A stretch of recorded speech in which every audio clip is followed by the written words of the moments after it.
Hello friends, कैसे हैं आप। आई होप कि आप सब ठीक होंगे। तो आप सबकी दुआओं और शुभकामनाओं का आकांक्षी मैं अरविंद पाल अपने यूट्यूब चैनल अरविंद पाल व्लॉग्स में आप सबका स्वागत करता हूं। तो आज सवेरे उठ के हमने अपना किचन में साफ़ सफाई करके सुबह नाश्ता बनाया। उसके बाद नहा धोकर पूजा पाठ करके हमने नाश्ता किया और अब हम तैयार हैं स्कूल जाने के लिए। स्कूल हमारा यहाँ से लगभग 25-26 किलोमीटर है रूम से, मतलब सिटी में हमने रूम लिया है, यहाँ रहते हैं। और यहाँ से दूर गांव में 25-26 किलोमीटर दूर हमारा प्राथमिक विद्यालय पड़ता है।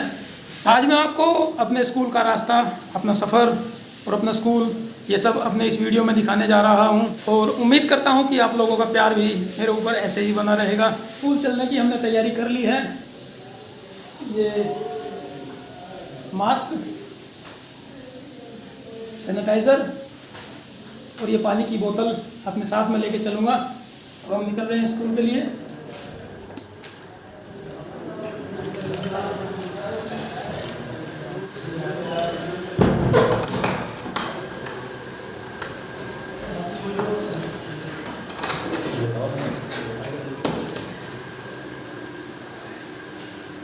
अपने रूम से हम निकल रहे हैं। इस मकान के ग्राउंड फ्लोर के ऊपर फर्स्ट फ्लोर पे हमारा रूम है। ये पीछे जो मकान देख रहे हैं, इसी मकान के फर्स्ट फ्लोर पे हमारा रूम है। निकले हैं अपने रूम से। तो फ्रेंड्स, अपने रूम से लगभग 100 मीटर की दूरी पर मैं यहाँ इस रोड पर पहुँच चुका हूँ। ये लखनऊ बहराइच हाईवे है और यहीं पे हमारे मित्र SK वर्मा, शिव कुमार वर्मा पहुँचे हैं। इन्हीं के साथ हमें स्कूल पहुँचना है।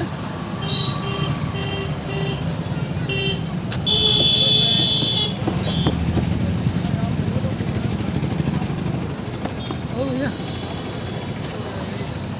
बढ़िया।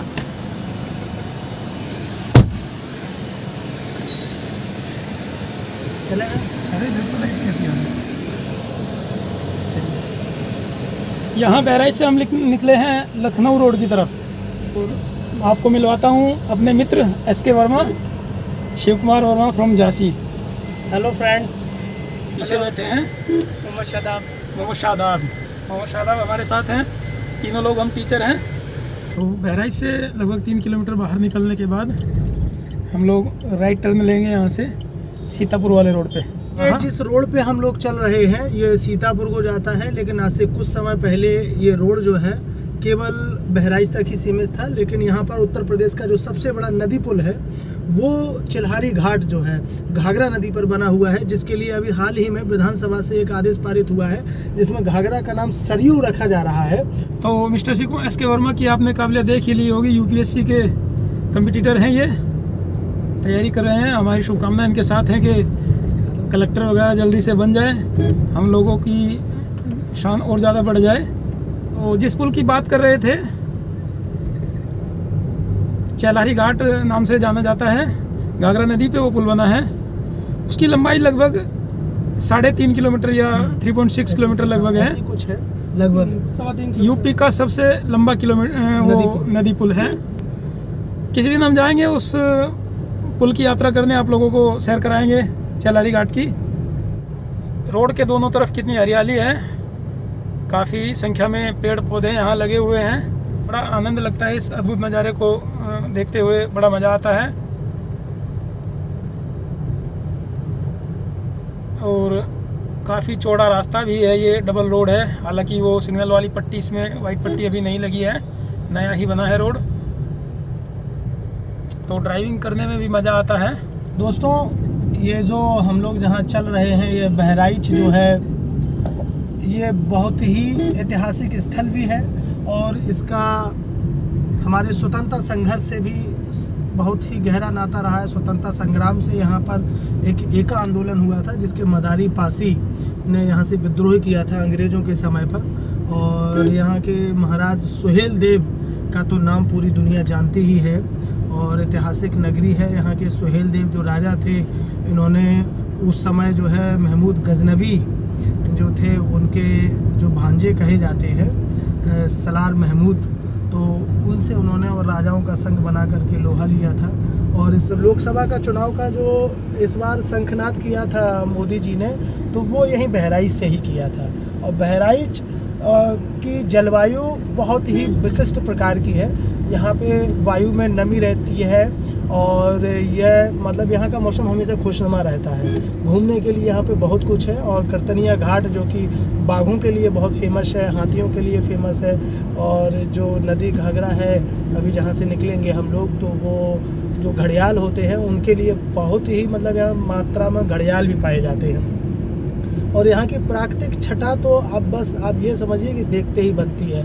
ये समझ लीजिए कि जो सुमित्रा नंदन पंत के जो सुकुमार कवि थे, उनकी जो कविताओं में जो प्रकृति का जो सौंदर्य वर्णन है, जयशंकर प्रसाद की कविताओं में जो अलंकृत उन्होंने किया है, वही प्रकृति छटा यहाँ पर बहराइच में हमें देखने को मिलती है।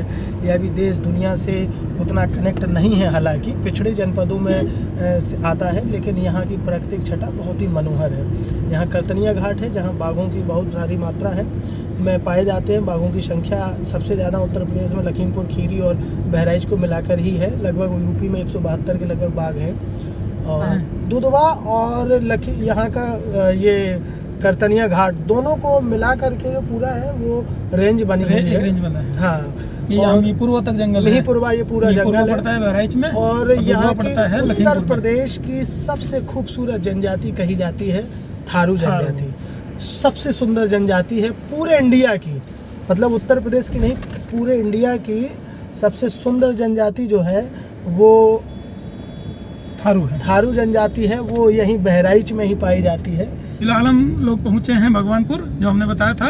अब ये सीतापुर वाला रोड यहाँ से हम छोड़ देंगे और यहाँ से लेफ्ट हैंड यानी दक्षिण दिशा की तरफ 3 किलोमीटर हमें चलना होगा। बंधे का रास्ता है, बंधा बना है। बंधे की विशेषता ये है कि वो बंधा जो है उधर उस तरफ घाघरा नदी है जिसके बारे में अभी हम बता रहे थे। उसमें जब बाढ़ आ जाती है तो ये बंधा इधर के गांव को प्रोटेक्ट करता है बाढ़ के पानी से।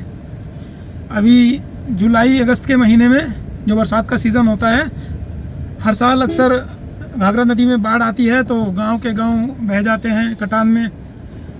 उस समय कुछ लोग जिनका गांव बंधा से इधर है तो वो बंधा पे भी शरण लेते हैं, अपनी झुग्गियाँ झोपड़ियाँ बंधा पे बनाते हैं, टेम्परेरी यहाँ रहते हैं। और जब बाढ़ का पानी निकल जाता है तो उसके बाद फिर जाके अपनी उसी ज़मीन पे उसी मकान में रहना शुरू करते हैं। यहाँ आप देख रहे होंगे बंधा के दोनों ओर जो झोपड़ियाँ बनी हैं, ये लोग बंधा के किनारे आकर वही बसे हैं जिनका मकान घाघरा नदी में कटान में आ गया है। तो फिर से इन लोगों ने अपनी झोपड़ियाँ यहाँ बंधा के किनारे बनाई हैं अपना जनजीवन व्यतीत करने के लिए।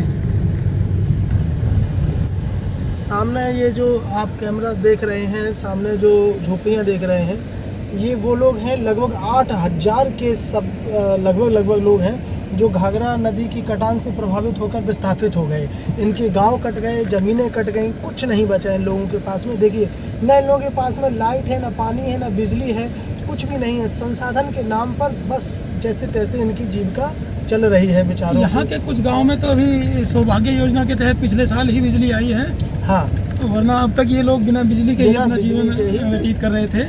और इस तरफ दिखाइए ज़रा, ये देखिए, ये जो आप देख रहे हैं, ये कुछ लोग मछली पकड़ रहे हैं। खेतों में जो पानी भर जाता है, ये बंधे का किनारा है, यहाँ पे ये पानी भर जाता है। ये गन्ने की खेती जो है, ये आप जो है देख रहे हैं, ये यहाँ की विविधताओं में से एक है। और फिर भी ये लोग खुश कैसे रहते हैं, ये आप लोग अगली वीडियो में हमारे अरविंद जी आपको दिखाएंगे कि इतनी विकट परिस्थितियों में अपने जीवन का निर्वाह करते हुए, संघर्षपूर्ण जीवन का, बहुत संघर्षपूर्ण जीवन, और इसके बाद भी इन लोगों के चेहरों की मुस्कुराहट अगर आप देखेंगे तो आपके मन में, आपके अंदर एक आत्मविश्वास पैदा हो जाएगा कि देखिए, जब ये लोग मतलब इतनी परिस्थितियों में, और एक बार नहीं, यहाँ पे ऐसे कई लोग हैं जिनसे आपको बात कराएंगे कि उनके कम से कम 8 से 10 बार मकान कटा। एक पूरा जीवन कट निकल जाता है लोगों को एक मकान बनाने में। और यहाँ पे ऐसे कई लोग हैं जिनका 8 बार, 10 बार, 12 बार घाघरा ने मकान कट गया। तो एस.के. वर्मा जी ने मुझे यहाँ छोड़ दिया है बंधा पे। अब यहाँ से 50 मीटर दूर मेरा विद्यालय है, अभी जाऊँगा विद्यालय। इस तरफ आप लोग देख रहे होंगे पानी में लोग आ रहे हैं, ये पानी सब घाघरा नदी का बाढ़ का पानी है। और मैं इस समय बंधा पे खड़ा हूँ। बाई और कुछ झोपड़ियाँ बनी हैं। जो कटान में जिन लोगों का मकान बह गया है वो यहाँ झोपड़ियों में रहते हैं। तो यहाँ से चलते हैं हम अपने स्कूल की तरफ। बंधा से नीचे उतर के, बंधा के राइट हैंड पे जिस तरफ पानी नहीं आता है उस तरफ हमारा विद्यालय है। बंधा से नीचे उतर के अब मैं बढ़ रहा हूँ अपने स्कूल की तरफ।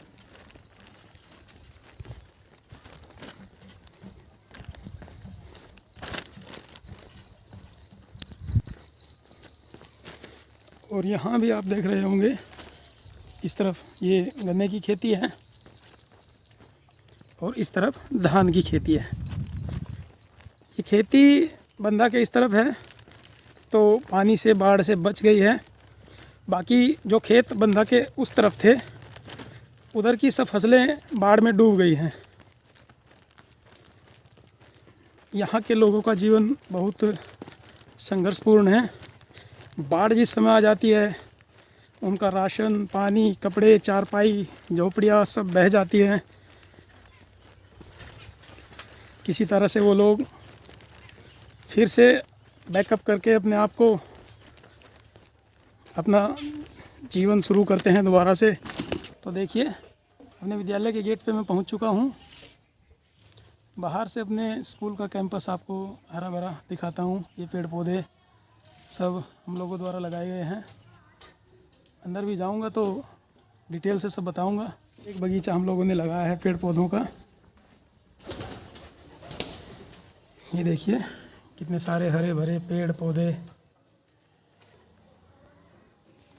5 साल लगभग हम लोगों को इस विद्यालय में हो गया है और उन्हीं 5 साल के अंदर ये सब पेड़ लगाए गए हैं। जिस समय हम लोग यहाँ विद्यालय में आए यहाँ कोई पेड़ नहीं था।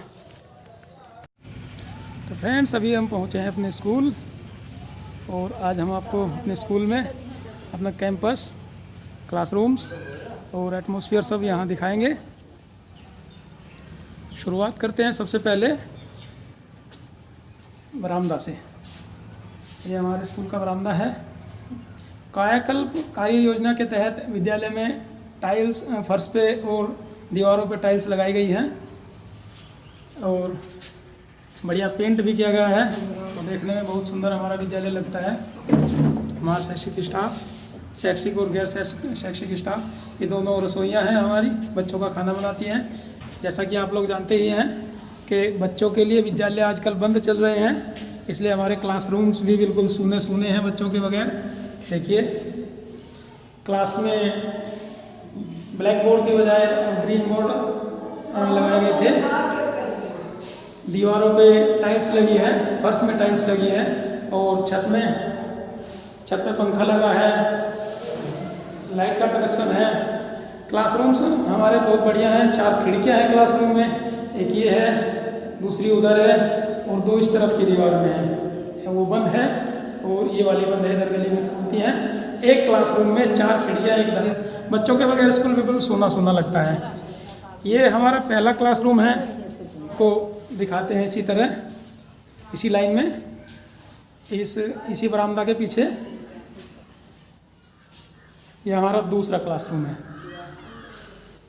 इसमें भी पहले ब्लैक बोर्ड था, उसके ऊपर ग्रीन बोर्ड लगवाया गया है और 2 खिड़कियां उस तरफ हैं और एक खिड़की इसमें इस तरफ है। इसमें भी छत में पंखा लगा है, लाइट का कनेक्शन है। बहुत बढ़िया क्लासरूम है हमारा। फिर हमारा ये तीसरा क्लासरूम है। पीछे ऑफिस है हमारा। ये महापुरुषों की तस्वीरें ऑफिस में लगी हैं, नोटिस बोर्ड लगा है और ये शैक्षिक विवरण है। 5 लोग हम टीचर हैं यहाँ अपने विद्यालय में। बगल में ये रसोई घर और इसके ठीक सामने कैंपस के उस तरफ 2 क्लासरूम्स वहाँ हैं। उनमें भी दोनों क्लासरूम में 4-4 खिड़कियाँ, विंडोज़ और एक दरवाज़ा लगा है। बढ़िया हवादार कमरे हैं भी। इसी तरह उनमें भी फर्श पे, दीवारों पे टाइल्स लगी हैं, ग्रीन बोर्ड्स लगे हैं। 5 क्लासरूम 5 कक्षाओं के लिए हमारे यहाँ हैं। तो एक एक क्लास सभी रूम्स में बैठती हैं। ये तो कैंपस हमारा आप लोग देख ही रहे हैं। इस समय चूँकि बच्चे नहीं हैं तो उतनी रौनक यहाँ नहीं है बच्चों के बगैर। बच्चे होते तो यहाँ आपको रौनक दिखाई देती। तो क्लासरूम्स के बाद, बिल्डिंग और क्लासरूम के बाद मैं आप लोगों से शेयर करना चाहूँगा जो हमने विद्यालय में पेड़ पौधे लगाए हैं। जिस समय 2015 में हम लोगों की यहाँ नियुक्ति हुई थी तो पूरे विद्यालय में एक भी पेड़ पौधा नहीं था, जो अच्छा नहीं लगता था। गर्मी के मौसम में हमें भी कभी पेड़ के नीचे बैठने का मन करता था खाली पीरियड में या इंटरवल में। यहीं बिल्डिंग के बगल से हम लोग अपनी क्यारियों की शुरुआत करते हैं। ये पीछे बरामदा है साफ़ सुथरा, और बरामदा के बगल में इधर से देखिए किनारे से शुरुआत हम करेंगे। वहाँ पीछे अमरूद का एक पेड़ लगा है, उसके बगल में गुड़हल के पेड़ लगे हैं, एक आम का पेड़ है, अर्जुन का पेड़ है, ये भी एक अमरूद का पेड़ लगा है। तो बहुत सारे पेड़ पौधे हमने यहाँ लगाए हैं। पूरी एक क्यारी बनाई गई है ये, और इस क्यारी में इतने सारे हरे भरे पेड़ पौधे हैं। अभी संभल रहे हैं ये पेड़, 1 साल 2 साल इनकी उम्र है। अब ये चल जाएंगे तो 1-2 साल में ये छाया और फल देने लगेंगे। कुछ पौधे हैं जो फूल के हैं, तो अपने सीज़न में फूल भी उन पौधों पे आते हैं। और यहाँ किचन गार्डन हम लोगों ने बनाया हुआ है, तुरई लौकी वगैरह भी इन पे लगते हैं रसोई घर के बगल में। इधर भी हमारा किचन गार्डन है। गुड़हल के पौधे हमने लगाए हैं, काफ़ी फूल खिलते हैं इस पे अपने सीज़न में, इस समय नहीं है। और ये बगल में 2 नीम के पेड़ हैं यहाँ बाउंड्री गेट के पास। बाउंड्री वाल के बगल हमने पूरे विद्यालय में, देखिए इसके पीछे बाउंड्री वाल है, और बाउंड्री वाल के अगल बगल में हमने अनगिनत पेड़ पौधे यहाँ लगाए हैं जो फूल वाले, फल वाले हैं, छाया वाले हैं। आने वाले समय में हम लोगों का ट्रांसफ़र अगर अपने घर के आसपास हो जाए तब भी कोई ना कोई टीचर यहाँ विद्यालय में रहेगा, इन पेड़ पौधों की छाया, फल और फूल का सेवन करेगा तो हमें याद ज़रूर करेगा। अर्जुन के 2-3 पेड़ ये यहाँ नल के बगल में, ये विद्यालय का नल है, नल के बगल में ये 2-3 पेड़ यहाँ लगे हैं। ये भी काफ़ी बड़े अब हो चुके हैं, छाया देने लगेंगे लगभग 1 साल के अंदर। ये 2 और क्लासरूम हमारे हैं, सामने आंगनबाड़ी केंद्र है, उसमें टीकाकरण चल रहा है।